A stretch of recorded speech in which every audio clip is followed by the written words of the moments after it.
Is new Falcons offensive coordinator Zac Robinson the next McVay disciple to take the NFL by storm? You are Locked On Falcons, your daily Atlanta Falcons podcast. Part of the Locked On Podcast Network, your team every day.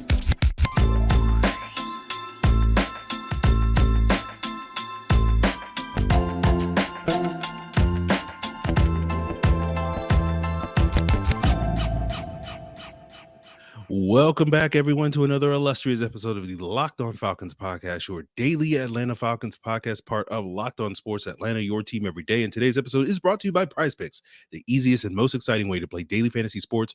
Just go to prizepicks.com/LockedOnNFL and use code in all lowercase LockedOnNFL for a first deposit match up to $100.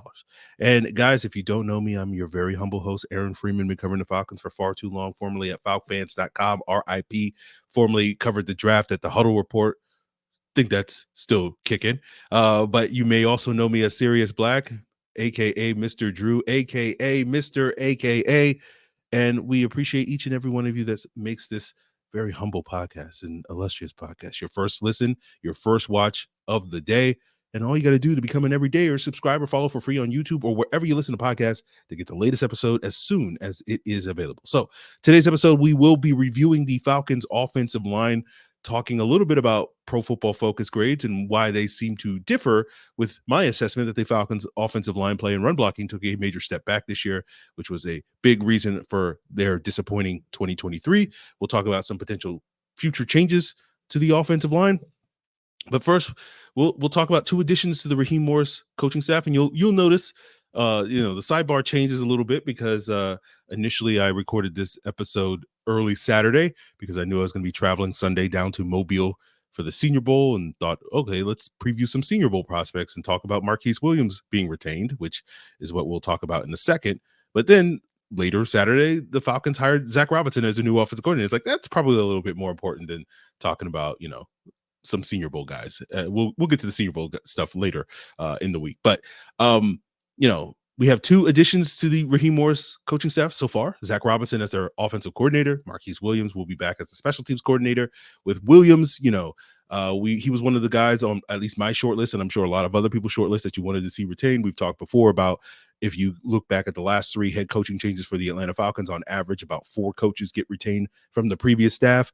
And so, Williams is one. We'll see if there's any more. If I was listing out my top 3 that I would like, Dwayne Ledford, the offensive line coach, in large part due to his work he did in 2022 with that offensive line. Frank Bush, the linebackers coach, in large part due to the work he did with Nate Landman this past year. And Steve Jackson, the secondary coach, who, according to reports that came out this summer, was working primarily with the corners while Jerry Gray was working with the safeties. And I just feel like the corner group with Okudah and Phillips and some of the things in Alford was a little bit of a better coached unit than the safety group, although Jesse Bates makes coaching pretty easy, so that's why I tend to prefer Steve Jackson over, say, Jerry Gray. But we'll see what's what with those if we get any more retentions. But let's talk obviously about the big addition, which is Zac Robinson, and he's going to be the offensive coordinator, the play caller.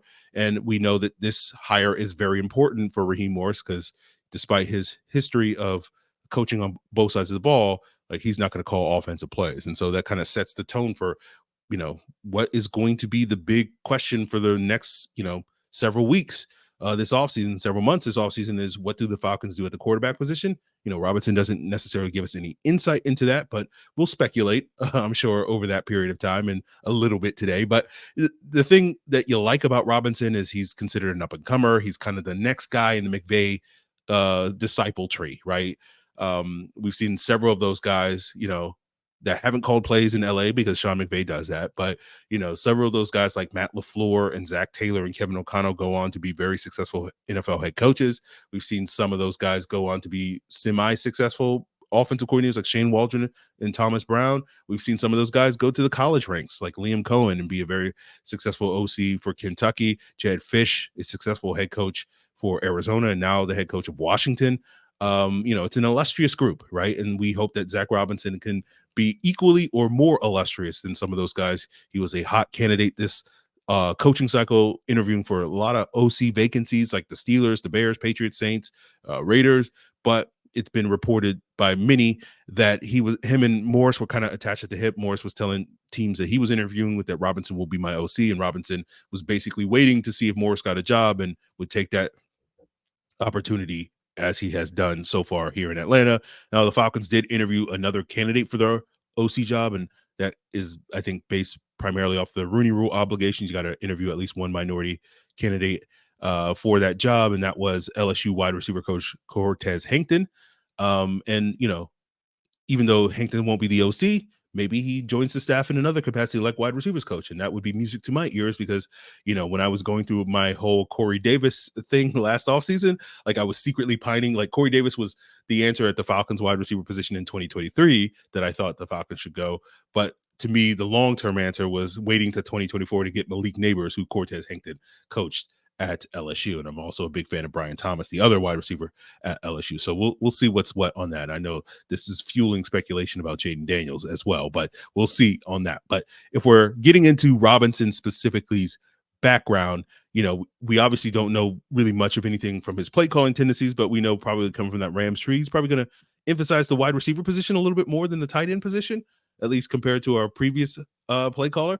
He originally was a 7th round pick out of Oklahoma State back in the 2010 draft by the New England Patriots. And it's funny to note that along with Kevin O'Connell and Cliff Kingsbury, Robinson is the next in line of former Patriots quarterbacks that were drafted that have gone on to become play callers in the NFL.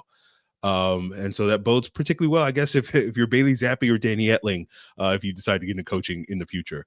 But after bouncing around the league for a couple of years and then probably stuck the longest in Cincinnati as a backup to Andy Dalton early in his career, he went to work for PFF. And from what I understand, he kind of was the guy that did sort of most of the final checks on the quarterback grades for several years.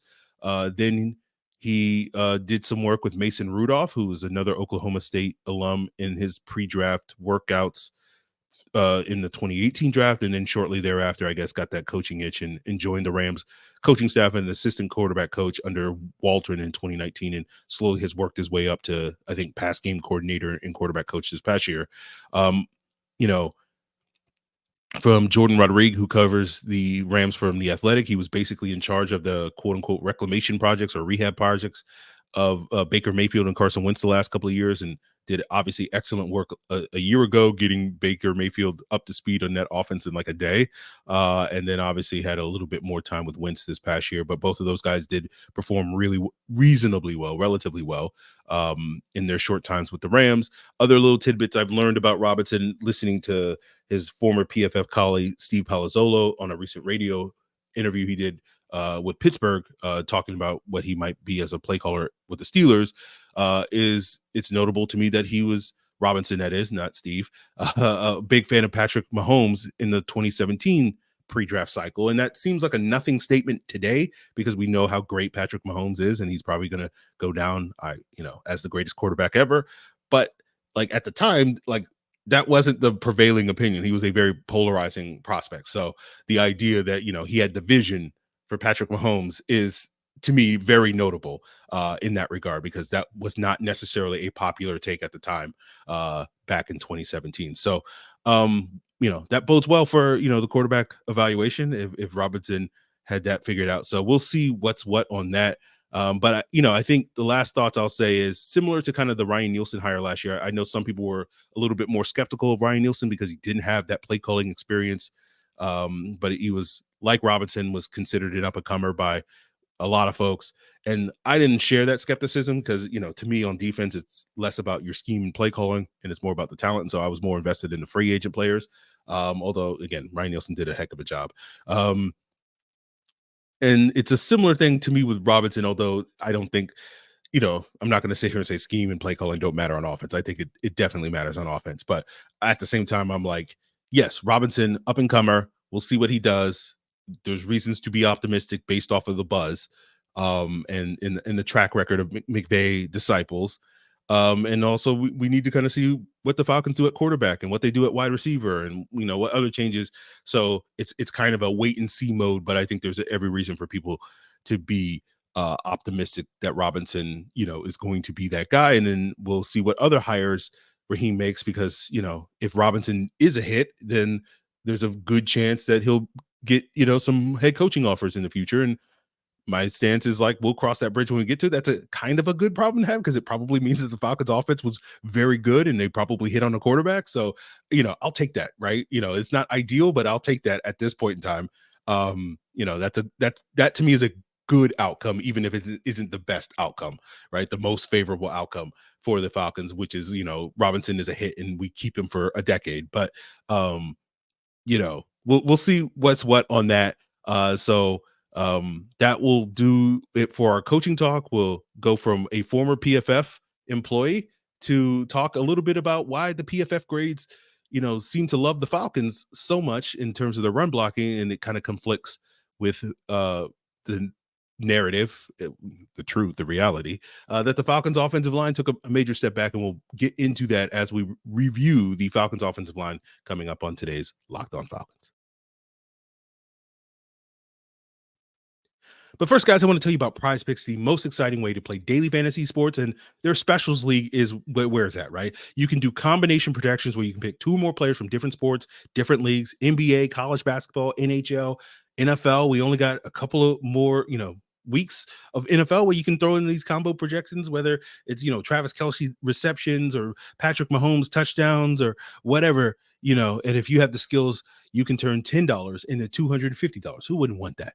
Right? Prize Picks is simple to play. Just pick two or more players, pick more or less on their projected stats. The more entries you make, the more money you can make, up to 25 times your money. Quick withdrawals, easy gameplay, enormous selection of player and stat types, as well as the fact that you're going against the projections. You're not going against anybody else. So it's just you versus projections. That's why Prize Picks is the #1 daily fantasy sports app. Go to prizepicks.com/LockedOnNFL and use code in lowercase LockedOnNFL for a first deposit match up to $100. That's prizepicks.com/LockedOnNFL.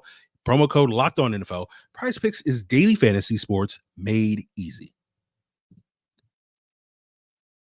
So before we continue the offensive line breakdown, I want to plug the Locked On Sports Today 24/7 YouTube streaming channel, the first of its kind here on this wonderful platform named as YouTube. And you're getting the biggest stories on all the sports across the world. And if you're looking for more local flavor, check out Locked On Sports Atlanta's 24/7 YouTube streaming channel so you can get the latest updates on the Hawks and what Luka did to them. Oh goodness. The Bulldogs, how do they replace a superstar like Ladd McConkey? Can Carson Beck sort of carry the load? All that sort of stuff, all on Locked On Sports Atlanta, your team every day. So, we've been talking for weeks, months, if you want to say, that a big part of the Falcons' struggles this year had to do with the regression from the run game, right? So much of the narrative is, Arthur Smith got fired because he made a terrible bet on Desmond Ridder being a good quarterback. And to me, the real narrative is, the truth of the matter is that the Falcons made a bet that the run game was going to carry their offense, which led to them being more willing to bet on a player like Desmond Ridder, which ultimately didn't come true. Obviously, the run game didn't carry. Desmond Ridder didn't come true. And you look at metrics like expected points added in terms of the Falcons rushing game. Basically, they're telling you that the Falcons had a top 5 run game last year, and this year they had a bottom 5 run game. You look at success rate, right? Sort of more efficiency metric. And this year's run game, was more comparable to the Dirk Cutter era Falcons in 2019 and 2020 in terms of their efficiency running the ball than last year's run game, which was, dominant. And so, there's been a lot of reasons for why the Falcons took a step back. A lot of people point to predictable play calling, again, always play calling when it comes to Falcon fans and what's at issue. Defense is gearing up for it. But for me, I just look at it and I just watch the film and I think it was a big step back for the blocking. It was a lot more inconsistent this year. And that seems obvious when you watch the film, but obviously you look at the PFF grades and a lot of people say, well, the PFF is showing that their Falcons running game was, still one of the best in the league. So, Aaron, I'm not, I don't believe you or whatever, but, I think PFF had the Falcons offensive line in their final year in rankings. They consistently were putting them week to week because they published those week to week, their offensive line rankings in the top 10. And I think they finished like 4th in their final rankings. And you had 3 of the Falcons' 5 starters finish in the 85th percentile in terms of PFF run blocking grades at their respective positions. Caleb McGarry was 85th. Chris Lindstrom was 95th. Drew Dahlman was 92nd, right? And, those are really high grades compared to what they had last year. And so, of course, you sit there and say, like, the grades are roughly the same. How can you sit there and say they regressed all that much? But one of the things we talked about in the Discord over the past week was that we kind of figured out, and we don't have that much insight, but just sort of, doing a little bit of homework, it does feel like PFF's grading system is kind of biased towards good zone blocking. And if you look at who are the highest graded run blockers in their system, it tends to veer heavily towards players and that grade out really well in their zone, because they kind of separate zone versus gap, that grade out really highly in zone, and then also play a lot of zone blocking versus gap blocking, right? And I think part of that is due to PFF's sort of system, which is, they're going to grade out a reach block much higher than a quote unquote normal block in a gap system, right? And the reach blocks are staples of the outside zone scheme that the Falcons run. And for those of you unfamiliar with a reach block is, like, for example, you look at Drew Dalman trying to reach a 3 technique where Chris Lindstrom's going to be lined up to his right, left probably on your screen, but to his right, and the 3 tech is going to line up over Chris Lindstrom's outside shoulder. And so a reach block is basically he's going to have to try to wrap around that 3 tech that's, potentially 3 or 4 yards away from him. And that takes an incredible amount of athleticism. And that's part of the reason why it's an extremely hard block to execute. And that's part of the reason why PFF deservedly, understandably, gives you maybe a little bit of a bump if you can successfully execute those. And that's part of the reason why Dahlman scores so well. You go back to 2021, Matt Hennessy, I think, was top 3 in terms of run blocking in the league that year as well. And so, that's part of the reason why I'm not sure their system always meshes up from a grade standpoint with what we're seeing from a subjective standpoint from watching the film. And I don't think it's because PFF system is flawed. I think it's basically a byproduct of what you have to do to standardize how you grade things, right? Because you have, dozens, if not hundreds of employees that come in and out of that building that need to be able to grade, and you need a reliable system. I used to work in research and data before, the pandemic hit. And that job went away. But, one of the things when you go out into the field and collect data for those research projects, and basically that's what PFF is, the football equivalent of that, you need to standardize it so that you can, send out anybody out there and trust the data that you're getting back. So, I think that's the issue, right? And, we have the benefit of, like, we don't have to come up with a system at PFF. We can be as subjective as one. And I think you've heard a lot of the pushback in recent weeks from NFL players on social media, talking about how the PFF grading system doesn't work and whatnot, because coaches and players and people like yourself and me, we can be subjective, and, like, we don't have to base our stuff off of that. So it's not to sit here and say PFF's grades are wrong. It just, I think it does kind of inflate things a little bit. But talking about the 5 players for the Atlanta Falcons, quickly, Jake Matthews, I think, still remains a reliable pass protector. He had a couple of rough games this year, but Jake always has a couple of games. It's the same thing with Matt Ryan, right? Where, there's like 3 or 4 games every year Matt Ryan has a bad game, and you're like, oh, what's going on with Matt? But then he's fine, lockdown. You're not worried about him the rest of the season. It's the same thing with Jake. Like, maybe that number, instead of 3 or 4 bad games, maybe it was 4 or 5 or 5 or 6 this year compared to maybe previous years. So, some people might read into that regression. I don't necessarily see that. Again, that's the slowest regression in the world, right? He's regressing and declining at a snail's pace at this point in time. So he's doing a great job still in pass protection, still a very reliable player there. But I think he did take a step back after making a major step forward last year in run blocking. He took a step back this year. And I think that was a contributing factor to why the run game, especially running to the left, was not as effective, Jared. Matthew Bergeron, the left guard, I thought was very underwhelming throughout the season as a run blocker, basically outside of that Saints game. Really, to me, was not an impactful player. In that his pass protection was fine relative to a rookie. I think when he faced the premier D tackles like Jeffrey Simmons and Kenny Clark, those guys gave him a lot of problems. But, you could see slow progress over the course of the season. And basically when he's not facing one of the 10 to 12 best D tackles in the league, he did his job for the most part. So, I still think Bergeron has a future ahead of him. But for my taste, again, my subjective opinion, I thought his rookie season was a little more underwhelming than I would have hoped, right? I think I set his floor at Elijah Wilkinson in terms of what I thought he could be coming into the league. And I think he kind of barely reached Elijah Wilkinson level based off his performance this past year. So that was a little disappointing. But Drew Dalman, I think Drew Dalman probably of this group did the least amount of regression. I think he was basically the same player he was last year, maybe slightly better in certain ways. I think the biggest concern with Drew Dalman is, he's a smaller guy, so size is always going to be an issue for him. And the snapping, right? Like snapping has been, I don't know if it's Drew Dalman's fault, I don't know if it's the quarterback's fault, but snapping has been a consistent problem in the last 2 years when it hadn't been for most of the previous years outside of the Mike Person year back in 2015. And so I'm like, he's got something to do with that. I don't know if he's the problem, but like that has been an issue, and we need to get that situation fixed. Chris Lindstrom's still the Falcons' best offensive lineman, but I think he had much more of an up and down season, and his downs were much lower this year than they had been in previous years. And now he's still capable of elite play, especially when he can climb to the second level and make those reach blocks and take out linebackers. And he's a one-of-one type of athlete at that position. But I do think some of the power players, Derek Brown and others, kind of pushed him around a little too much than I would have preferred for Chris Lindstrom this past year, especially after getting paid. So we'll see what Chris Lindstrom can do, as he comes back motivated to get better after what for him, even though he's still probably like one of the 10 best guards in the league, I mean, you can make an argument it was like his worst season, right? Like, even though like he still graded out so well and mostly played out well, but I think, maybe that's relative to expectations. But I think you can make an argument that, outside of his rookie year where he played like 5 games, this was probably his worst season. But well, that's a debate for another day. Caleb McGarry, rough start for the year, right? And you were like, man, why did we pay this guy? But like then I think he was fine after a certain point. And the main issue with Caleb McGarry this past year was the injury to him, right?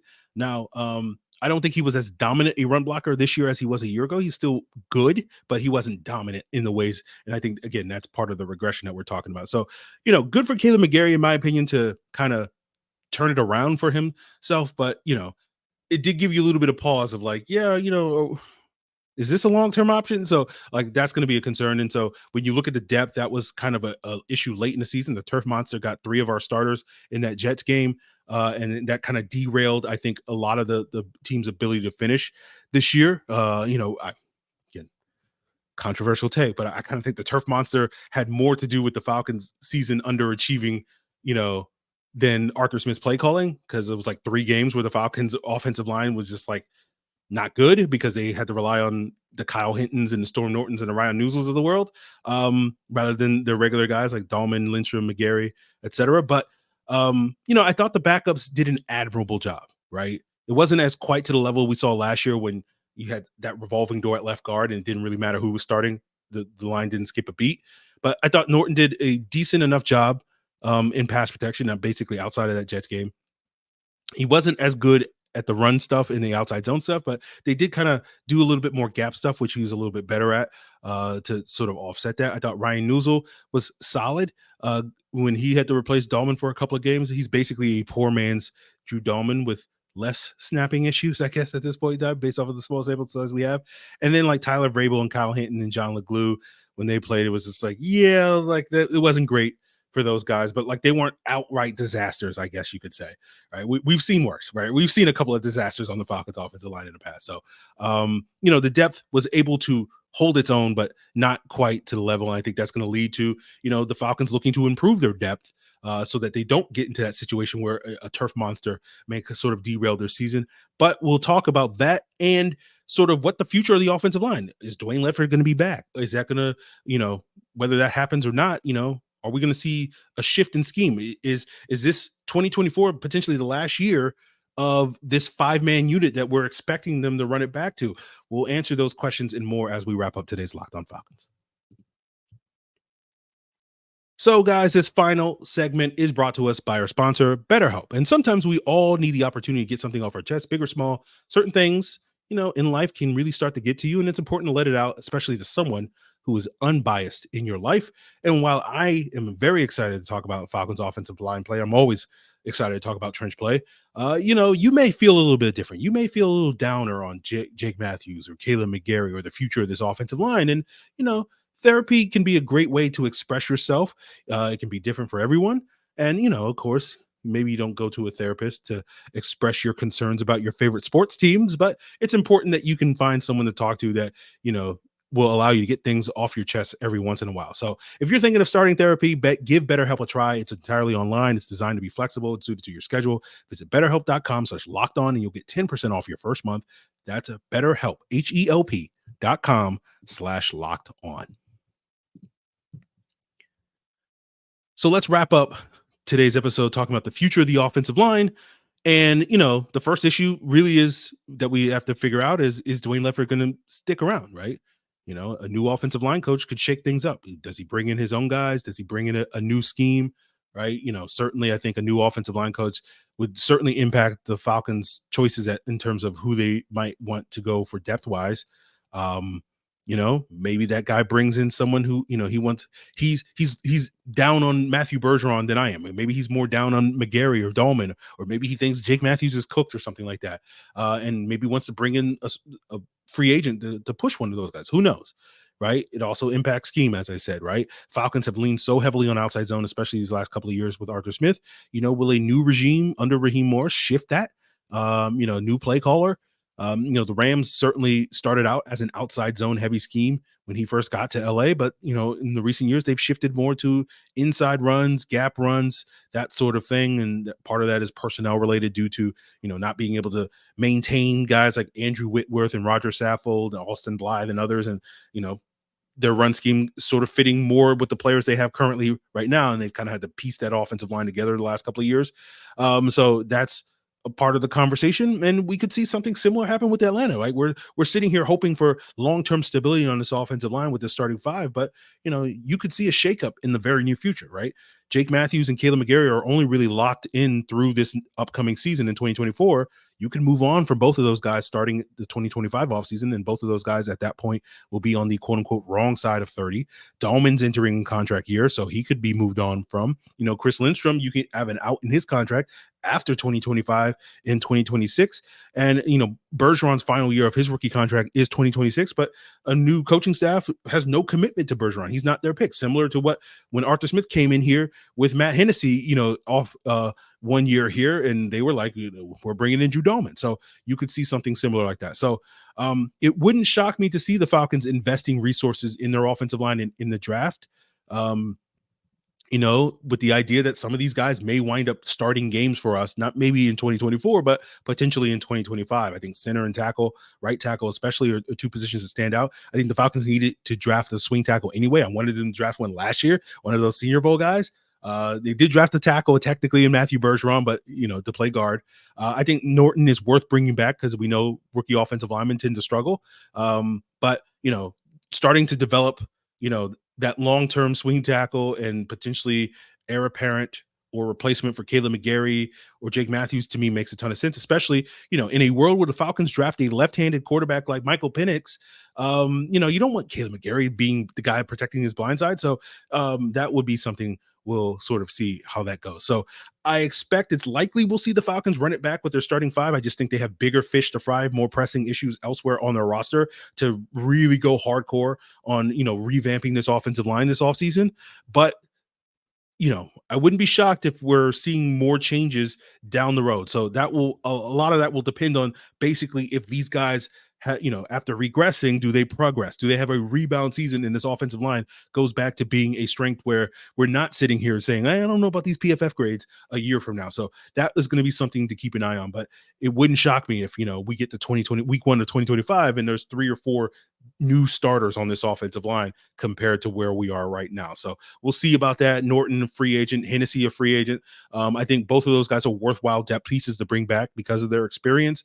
But, certainly I do think the Falcons need to start developing younger players and hopefully better players in, no offense to Javon Gwynn and Justin Schaefer, but, I think we need better depth. The fact that Ryan News, an undrafted free agent, was our top interior offensive lineman tells you that those late round picks didn't quite work out, at least immediately the way that we wanted them to. So we'll see how that goes. Guys, we'll be back with a lot more Senior Bowl content, keep you covered for all the things going on with the Falcons, coaching changes, as well as, speculating on, what's next this offseason, the quarterback talk, all that more. So continue to make Locked On Falcons your first listen, your second listen. Check out Locked On NFL to get all the weekend wrap up for the conference championship. Who's going to the Super Bowl? At this point in time, I have no idea who that is when I'm recording this. So that's all in store for you. It's all part of Locked On Podcast Network, your team every day.